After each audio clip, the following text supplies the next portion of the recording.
In today's video, I want to teach you guys how to select the right provider for your Usenet usage.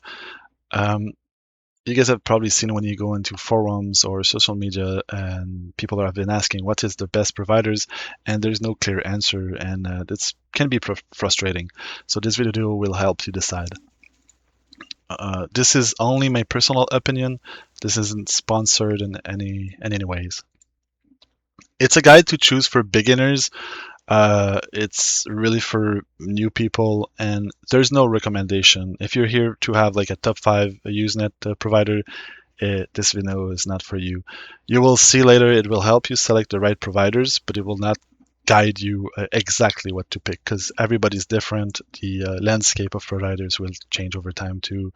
So this is also only good for your first provider. As I said, this is a beginner's guide. So this isn't covering if you want to add multiple unlimited providers to your setup, or if you want to have blocks. Those are going to be probably future videos. And this is a long video. I'm sorry. So as you know, to browse Usenet, you need indexers and providers.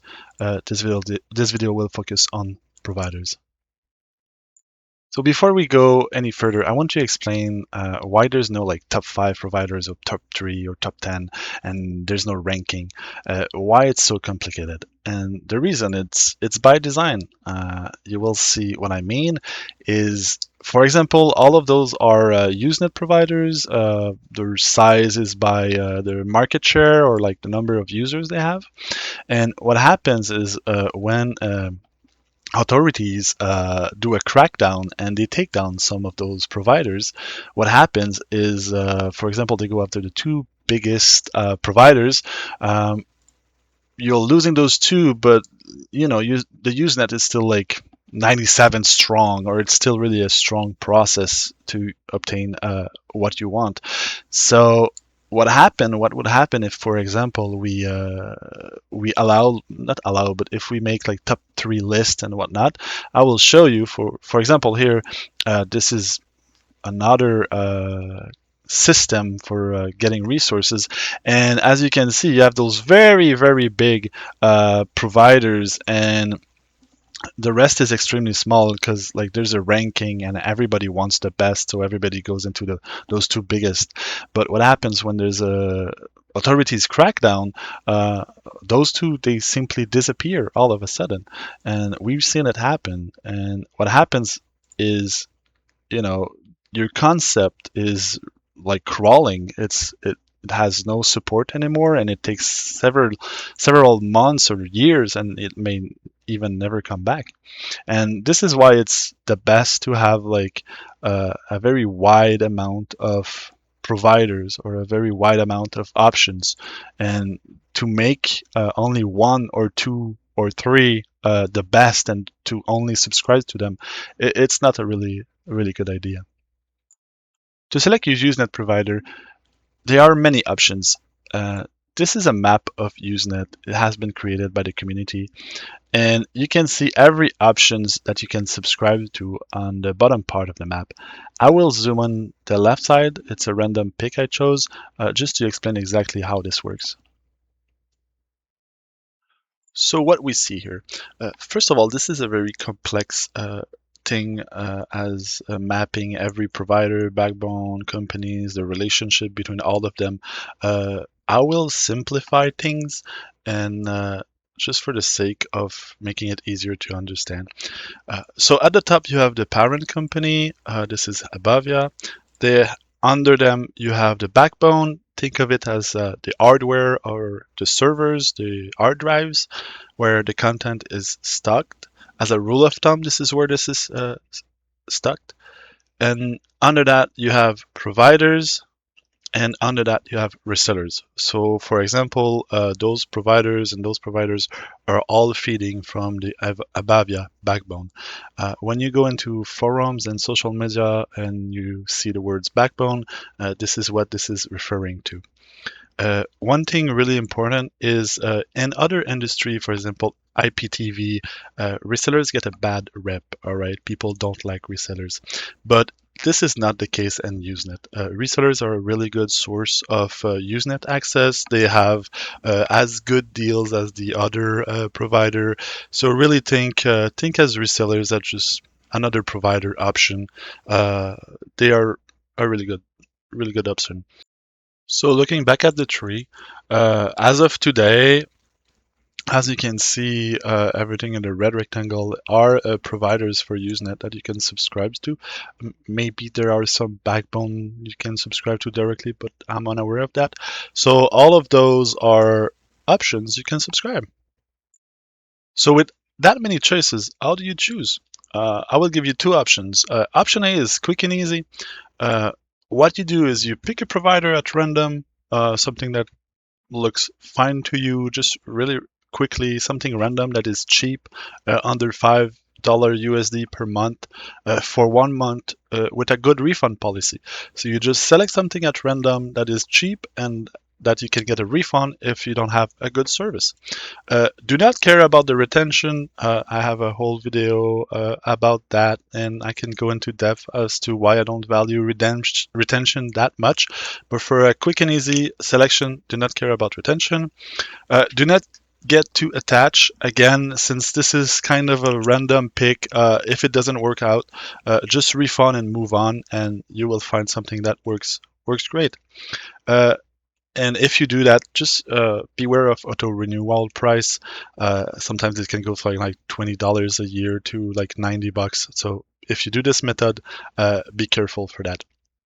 And when you select your provider and you go for the month, what is important is you need to benchmark it. You need to see if your provider is good or not. And I have an entire video dedicated to what is expected as a NZB completion rate, but I have copy pasted those result here really quickly. So really quickly, I will explain the graph that I pasted. So those are random providers that I tested, and I've uploaded 65 NZB, so 65 file download request. And as you can see, there is a good bunch of providers here that are doing the job, to be honest. Since it's a really small sample size, uh, I'm gonna assume like if you're in those providers, you're basically providing the almost the same amount of coverage of content available, and you have two well worse provider. It really depends on unless they were really bad lucky with the NZB I randomly selected. So if you choose a provider and you have, for example, out of 65 NZB, you have those numbers of success, and that means your provider is a good one. On the other graph, it's a percentage of fully completed NZB. So again, if you are on this area where you downloaded 65 NZB and you got, for example, 94% of the files that you wanted, then you are really on the top providers that you can get. If you are lower than that, maybe on those two, I will look for a refund as there are better providers out there. So the other way to select your provider, I call it option B, slow and easy. It's a more in-depth way to choose your provider. It's a bit long, but I will go step by step with you. So the way I've done it is I've selected criteria, and I'm gonna go over what you should expect as the good outcome, the best outcome, what is okay that is functional, and what is a deal breaker. Of course, all of this is my personal opinion. We will go real quick. For example, we will start with the price. Uh, I have under each result, I've put a number there. This is like to weight in what I think is what is worth when you're going to select a provider. And what you can do is assign a number, just as I did to a provider, and it will, at the end, give you some result, and you can pick the one with the highest score. Of course, the numbers, you don't have to do it. It's just a way for me to tell you what I find has more value when selecting a provider. So if we go only on price, for example, the best thing you can find for a yearly price in USD is $25 for a year. What is would be considered good is 50, and what is okay is $60. Anything for me, $80 and more is really a deal breaker. You can really find some uh, good deals on this area. Uh, what is at 25? Many providers are saying that 25 is almost like their breaking point where they don't really make money out of this. So really expect more of a number here. Between 25 and 50 is a really good price. The other thing I will value is the auto renewal policy. The best thing you can find is a price lock forever. Some provider will tell you that once you are onto them, they renew at the price of the previous year and they will never increase the price. Of course, I don't think it's necessarily true. It's almost impossible. Everything goes up every year. But what happens if, for example, you have a provider at $25 a year that says you're price locked, then if they ever increase the price, then they won't increase from like 25 to 75. They understand that they have made a promise towards you. They will maybe increase from 25 to 30 or 35. It's not going to be like a drastic jump that will make you automatically unsubscribe.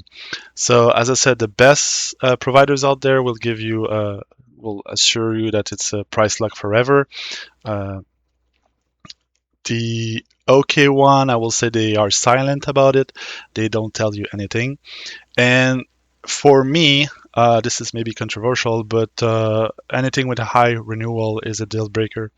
For example, you have a deal at $25 for a year, and the next year they send you an email. It's in your junk uh, junk reception, and you're jumping from 25 to $90, and it's just, to me, I find it kind of scummy to do that. So I really don't like this, but it all comes down to personal preference.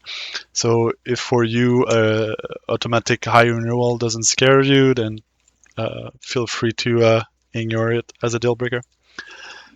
The next one I will consider in my criteria as a refund policy. As I said, this is for a first-time provider. The best one is a written policy. So, for example, they will tell you written on their website that they will refund you. What is good is a social media promise. A lot of the times you have accounts on, for example, Reddit, where a provider rep would tell you, like, for example, they will post a deal and tell you that if you're not unhappy with the deal, then they will refund you. So again, this is really good. Um, what I consider okay is like no refund, but a cheap monthly price slash trial. So for example, if you have a trial or a monthly cost of like $3, even if they don't refund you, you just lost $3 to try a provider. It's not a big deal, but of course, it's just okay to me. And a deal breaker for me is no refund on yearly prices. As a first time provider, you don't want to pay, for example, 50 or $60 and at the end just don't like it and just have burned that money. So for me, that will be a deal breaker. Um, the other one is social media presence and customer service. What I mean by that is, of course, it's hard to judge a customer service when you're not subscribed to a provider. But what I find really interesting is some providers will have like the owner or like a service rep being very active onto, like, for example, Discord, Reddit, and other social media. So for me, the best one is having a rep that is present and active.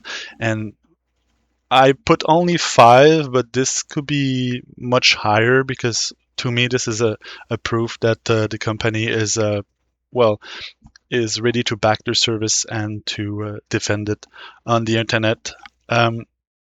What is good will be like a generic account where it's just an automated message. And what is okay is not having social media presence. It's really not a big deal if they don't have like a rep you can contact on Twitter and much. Uh, so I don't really weight it that much.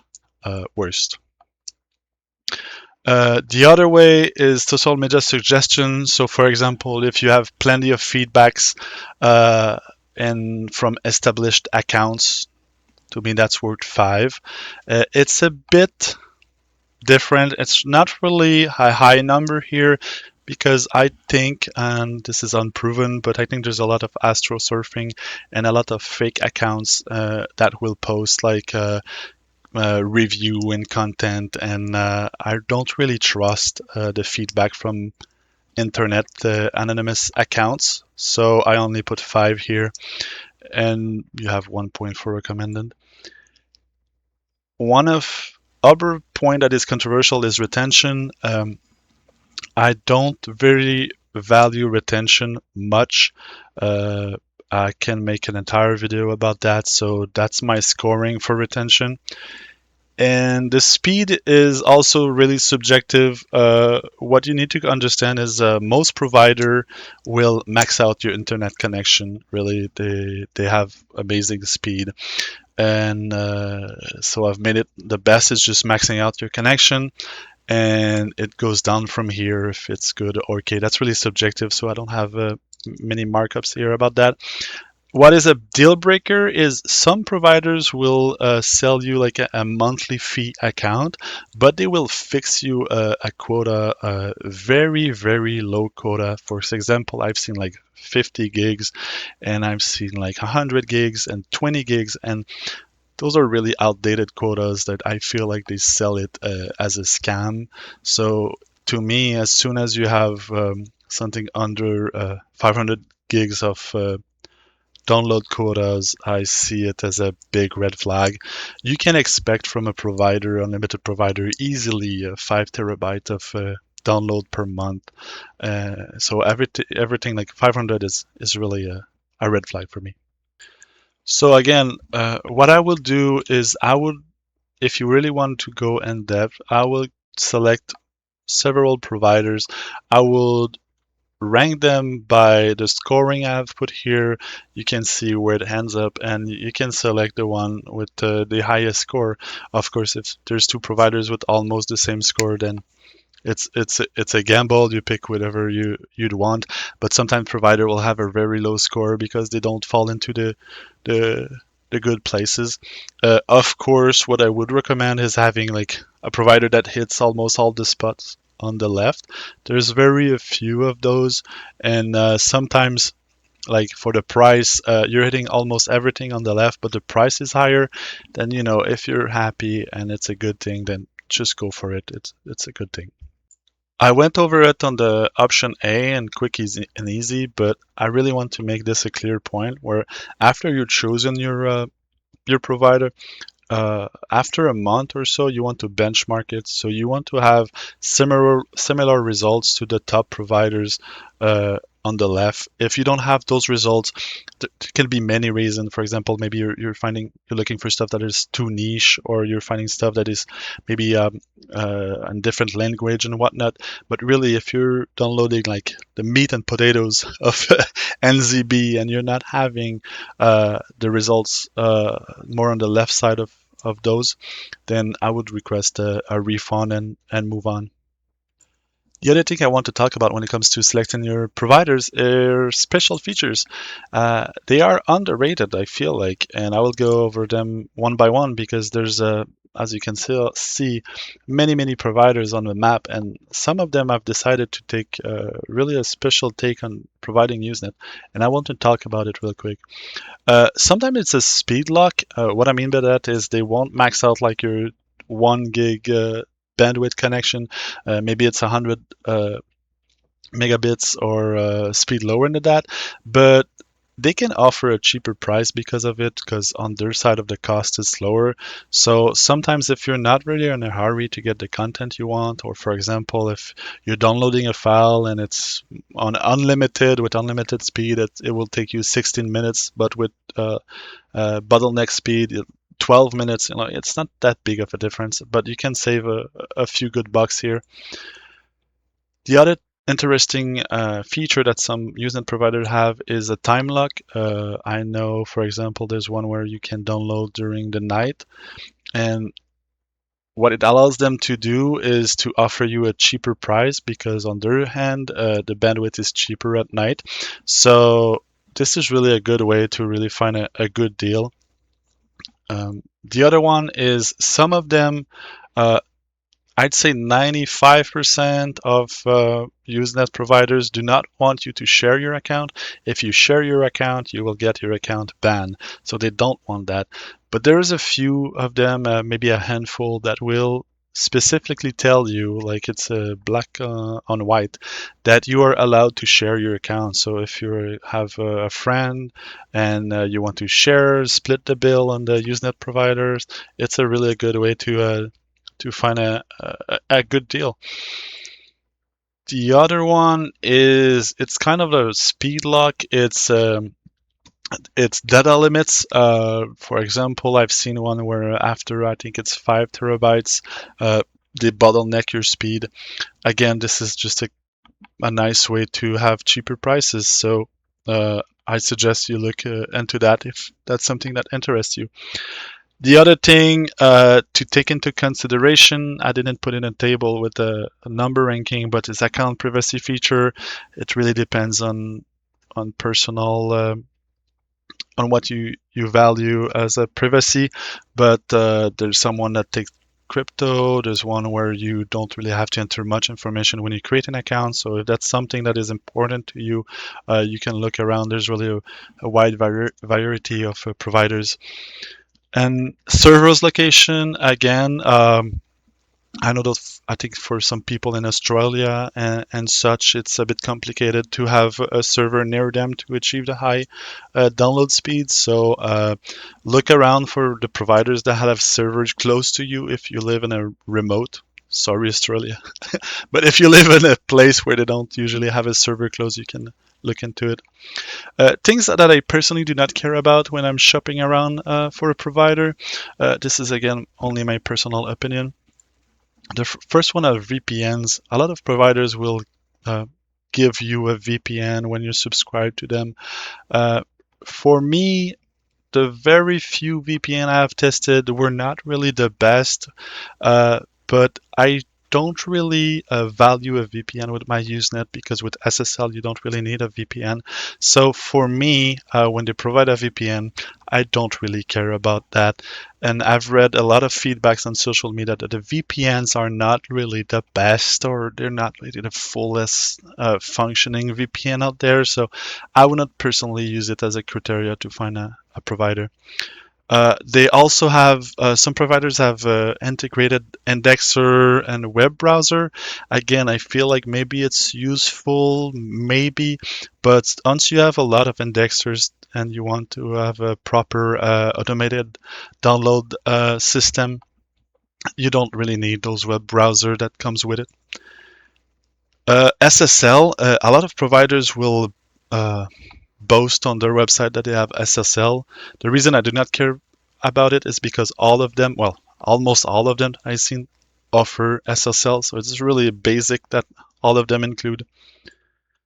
The numbers of connection, again, this one is a bit complicated. I'm not going into details, but for example, a provider have 50 connection they offer you, and another provider has 100.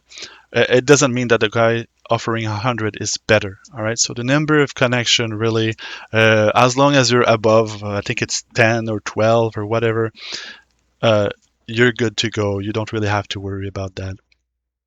And the DMCA and NTD, again, for a first provider, you don't want to worry about that. It's a bit more complicated when you have a second unlimited provider or block accounts, and I might do a video to clarify that. But for your first provider, do not worry about that. The other thing is buzzwords. What I mean by that is some providers will tell you that their service include ad blockers and threat protection and whatnot. And again, those are really just buzzword. I don't really care about all of that. So remember, I know it's a lot and it's complicated, but it's complicated by design, and it's to protect us, the Usenet users, against a massive takedown. So it's a headache at first, but it will get easier over time. And of the providers I've tested, the vast majority of them are good. So I'm confident that you will find something good for you. Check the video description for updates. Maybe I've made a mistake or something. I will keep my video description updated. And check the links also. I will link the three. I will link other resources that you might find interesting. And thanks for watching, and like and subscribe. All right, have a good day. Bye bye.